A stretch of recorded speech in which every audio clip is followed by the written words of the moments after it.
Setiap 31 Mei diperingati sebagai Hari Tanpa Tembakau Sedunia. Peringatan ini pun selalu fokus pada kampanye terkait pelindungan anak dari intervensi industri produk tembakau. Berbagai pihak menilai perlu regulasi yang kuat untuk menghadapi gencarnya pemasaran produk rokok, terutama di media sosial.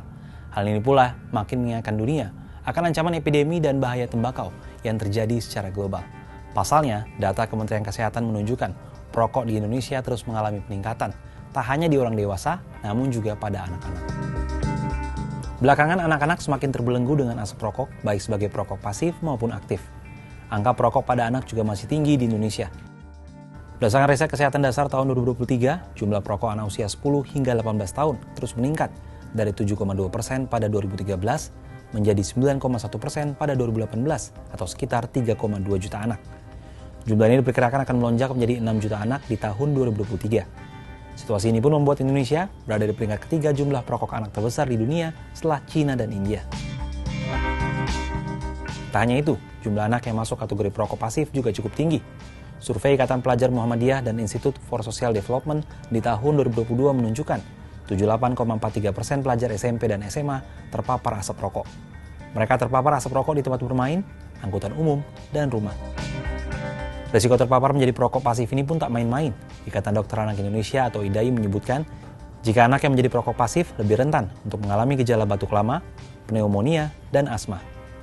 Bahkan sebanyak 165.000 anak di dunia meninggal setiap tahunnya karena penyakit paru yang terkait dengan paparan asap rokok.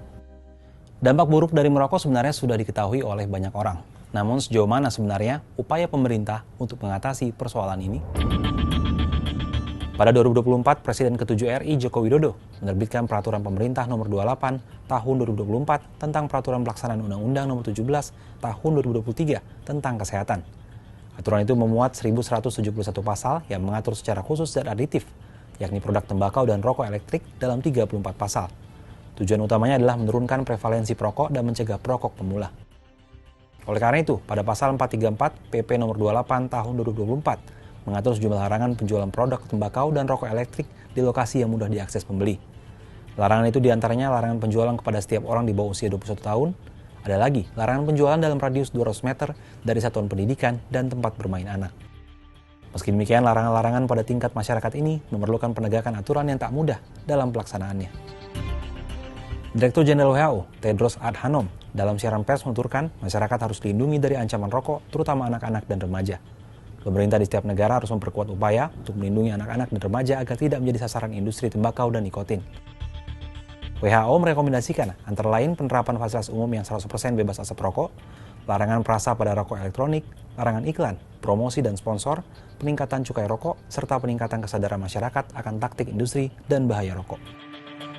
Angka perokok anak yang terus meningkat merupakan alarm bagi kita semua, bahwa pemerintah harus serius menangani persoalan ini.